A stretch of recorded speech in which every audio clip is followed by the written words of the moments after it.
Welcome to MH Max channel. 10ஆம் வகுப்பு பயிற்சி 3.10ல ஃபர்ஸ்ட் சம் தான் பார்க்க போறோம். क्वेश्चन பாருங்க. காரணிப்படுத்துதல் முறையை பயன்படுத்தி பின்வரும் இருபடி சமன்பாடுகளை தீர்க்க அப்படிங்கறத क्वेश्चन. சரிங்களா? காரணிப்படுத்துதல் முறை நமக்கு தெரியும் இல்லைங்களா? மேக்ஸिमम எல்லா சம்மையும் நம்ம போட்டு தான் வந்திருக்கோம். அந்த முறையை பயன்படுத்தி இருபடி சமன்பாடுகளின் தீர்வு கண்டுபிடிக்கணும். தீர்க்க அப்படினாலே x ஓட மதிப்பை நம்ம கண்டுபிடிக்கிறது தான். ஓகேங்களா? அப்புறம் நீங்களாவே ட்ரை பண்ணி பார்க்கலாம். ஓகேங்களா? ட்ரை பண்ணி பார்த்துட்டு கூட நீங்க அடுத்த வீடியோ ஆன் பண்ணி பாருங்க. நம்ம தீர்வு கண்டுபிடிக்கணும் அப்படினாலே நம்ம என்ன பண்ணுவோம்? இத பெருக்குவோம் இல்லைங்களா? அப்பனா 4 2 8 குறி வந்து -8. அடுத்து இங்க என்ன போடுவோம்? -7. பெருக்குனா எனக்கு 8, கூட்டினாலோ கழிச்சாலோ -7. அப்பனா 4 8 8 போட்டுட்டேன். இங்க வந்து பெரிய நம்பர் குறி தானே போடுவோம். அப்பனா பெரிய நம்பருக்கு -8. இப்போ இங்க முன்னாடி 4 இருக்கறனால நான் எதால வகுக்கிறேன்? 4. மாறி வந்து x. இங்கேயும் 4x. இப்போ 1 நாள் 4, 2 நாள் 8. அப்பனா எப்படி எழுதிக்கலாம்? 4x + 1 * x - 2 = 0 எழுதிட்டேன். இப்போ 4x + 1 = 0. இது ரெண்டுக்குமே வந்து 0 வரும் இல்லைங்களா? இப்போ 4x = +1 அந்த சைடு போனா -1. இப்போ x ஓட மதிப்பு பெருக்கல் இருக்கிற இந்த சைடு வந்தா வகுத்தல மாறிடும். அப்பனா -1/4. இங்க x ஓட மதிப்பு -2 அந்த சைடு போயிடுச்சுன்னா +2. அப்பனா நம்மளுக்கு இதுக்கான தீர்வு x ஓட மதிப்பு -1/4, 2. ஓகேங்களா? அவ்வளவுதான் சம். ரொம்ப ஈஸியான சம்மும் கூட. நம்ம நார்மலா எப்படி காரணிப்படுத்துவோமோ அதேதான். வேற இதுல எதுவும் புதுசாவே இல்லை. ஓகேங்களா? செகண்ட் சம் வந்து 3 × p² - 6 = p × p + 5. இப்போ இந்த 3ஐயும் பெருக்கிறோம், இந்த pயும் பெருக்கிறோம். ஓகேங்களா? இப்போ இந்த 3 பெருக்கிறேன். அப்புறம் என்ன வரும்? 3p². இதை பெருக்கிறேன் -6 3 18. pயும் pயும் பெருக்குனா p². pயும் 5ஐயும் பெருக்குனா 5p. இப்படி எல்லாத்தையும் ஒரே பக்கம் நம்ம கொண்டு வரோம். அதனால இது இந்த சைடு கொண்டு வந்துடுறேன். அப்படின்னா 3p². இங்க பிளஸ்ஸா இருக்கு இந்த சைடு வந்தா மைனஸ். இதுவும் வந்து 5p -18 = 0. இது இங்க வச்சுக்கிட்டு இதை மட்டும் கொண்டு போறேன். 2 பிளஸ்ஸா இருக்கு இந்த சைடு வந்தா மைனஸா மாறிடுது. இப்போ 3pல இங்க ஒன்று இருக்கிறத அர்த்தமா ஒரு p² போயிடுச்சுன்னா 2p² -5p -18 = 0. ஓகேங்களா? இது எப்பயும் போல நம்ம காரணிப்படுத்துறோம். இப்போ 18யும் 2ஐயும் பெருக்கிறோம். அப்படி என்ன வரும்? -36. இங்க பிளஸ், இங்க minus. Plus into minus minus. இப்போ இங்க கூட்டினாலோ கழிச்சாலோ -5. அப்புறம் என்ன பண்ணும்? 9 4 36. ஓகேங்களா? இப்போ இங்க மைனஸ் பெரிய நம்பருக்கு வரும். இப்போ எதால வகுக்கணும்? 2ஆல வகுக்கணும். அப்படின்னா நம்மளுக்கு மாறி வந்து p. இதையும் 2ஆல வகுக்கிறேன். இப்போ 2 2 2 4. இதை அடிக்க முடியாது. அதனால 2p - 9 * p + 2 = 0. இங்க பிளஸ் இருக்கிறதா அர்த்தமா? அடுத்தது 2p - 9 = 0. p + 2 = 0. இப்போ 2p = -9 அந்த சைடு போச்சுன்னா +9. p = 9/2. இங்க வந்து p வந்து +2 அந்த சைடு போனா -2. அப்பனா நம்மளுக்கு இந்த क्वेश्चनக்கான தீர்வு x = என்னது? 9/2, -2. இதுதான் இந்த சம்முக்கான ஆன்சர். ஓகேங்களா? அவ்வளவுதான். நார்மல் காரணிப்படுத்துக. அடுத்த சம் பார்க்கலாம். இந்த சம் பாருங்க. √a × a - 7 = 3√2.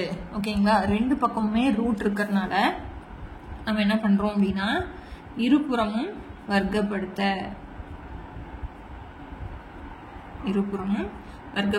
ஸ்கொயர் பண்ணும்போது நம்மளுக்கு ஆட்டோமேட்டிக்கா என்ன ஆயிரும் அப்படின்னா இந்த ரூட் நம்மளுக்கு கேன்சல் ஆயிரும். ஓகேங்களா? அதனால கேன்சலேஷனா a × a - 7 = 3. ஏன்னா வர்க்கப்படுத்தணும்னா நம்ம ஸ்கொயர் பண்றோம். என்ன பண்றோம்? ஸ்கொயர் பண்றோம். ஸ்கொயர் பண்ணும்பொழுது நம்மளுக்கு இந்த ரூட் என்ன ஆயிரும்? ஸ்கொயர் பண்ணும்போது கேன்சல் ஆயிரும். இதையும் என்ன பண்றேன்? ஸ்கொயர் பண்றேன். அப்பனா 3 2 தடவை பெருக்கும்போது நம்மளுக்கு என்ன வரும்? 9. √2 2 தடவை பெருக்குனா நம்மளுக்கு என்ன வரும்? 2 தான் வரும் இல்லைங்களா? √2னா √2 2 தடவை பெருக்குனா √4. √4 ஆன்சர் 2. ஓகேங்களா? இப்போ இதை பெருக்கிறேன். இதை பெருக்கணும்னா என்ன வரும்? a² - 7a = 9 2 18. இப்போ இந்த சைடு கொண்டு வந்துடலாம். a² - 7a -18 = 0. இது மாதிரி வடிவம் கொண்டு வந்துட்டாலே இருபடி சமன்பாடு வடிவத்தில் கொண்டு வந்துட்டோம்னா ஈஸியா காரணிப்படுத்திடலாம். இப்போ பெருக்குனா நம்மளுக்கு 18. இங்க ஒன்று இருக்கிறது அர்த்தங்களா? +* - அடுத்தது -7. இப்போ 2 நம்பர் போடணும். என்ன போடலாம்? 9 2 18. இப்போ 7க்கு முன்னாடி மைனஸ் இருக்குனால நம்மளுக்கு எங்கே வரும்? பெரிய நம்பர் முன்னாடி மைனஸ். இப்போ ஏக்கு முன்னாடி 1 இருக்கிறதுனால நம்ம 1ஆல் வகுத்தாலும் அதே தான் வரும். அதனால இங்கே மாறி மட்டும் போட்டுக்கிறோம். அப்படின்னா என்ன answer? a minus 9 into a plus 2 சமம் 0.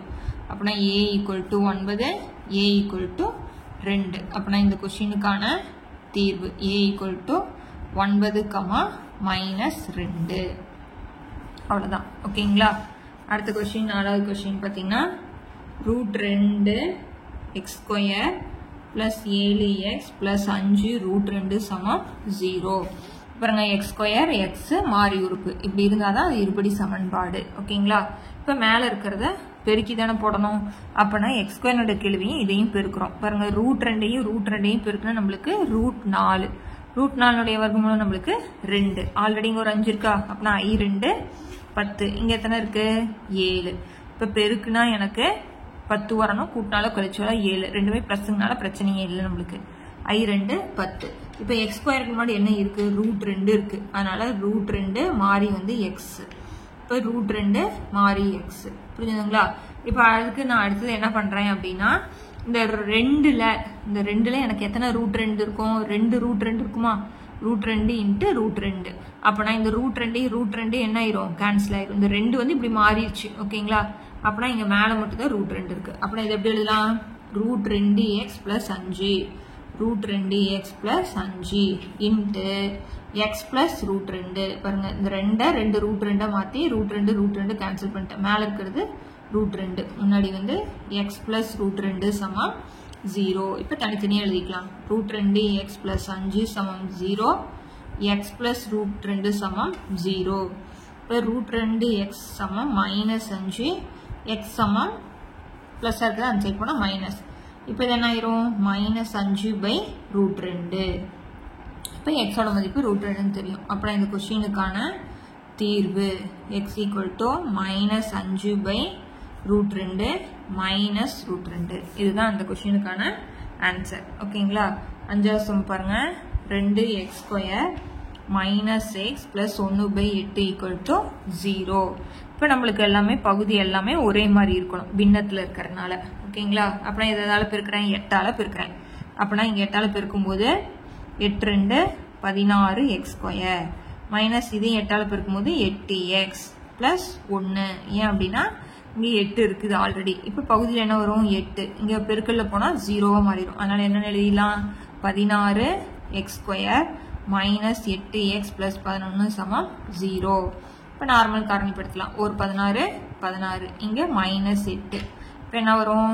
4 4 16. இப்போ இங்கேயும் மைனஸ் போட்டால் தானே ரெண்டும் ஒரே குறியா இருந்தால் கூட்டி அதே குறி. Minus into minus plus. அப்படின்னா இது எப்படி எழுதிக்கலாம்? இப்போ எக்ஸ் ஸ்கொயருக்கு முன்னாடி என்ன இருக்கு? 16 மாறி வந்து எக்ஸுங்கிறனால போட்டுக்கிட்டேன். இப்போ அடிக்கிறேன். ஒரு நாள் 4 4 நாள் 16. ஒரு நாள் 4 4 நாள் 16. அதனால இப்படி எழுதலாம். 4x minus 1 into 4x minus 1. 4x minus 1 into 4x minus 1 equal to 0. இப்போ 4x மைனஸ் 1 சமம் 0. 4x மைனஸ் 1 சமம் 0. இப்போ அந்த மைனஸ் 1 அந்த சைட் போச்சுன்னா ப்ளஸ் 1. இப்போ எக்ஸ் ஈக்குவல் டு 1/4. இங்கேயும் அதே மாதிரி தான். மைனஸ் 1 அந்த சைட் போச்சுன்னா ப்ளஸ் 1. X equal to 1/4. அப்படின்னா இந்த கொஸ்டினுக்கான தீர்வு எக்ஸ் ஈக்குவல் டு 1/4, 1/4. ஓகேங்களா?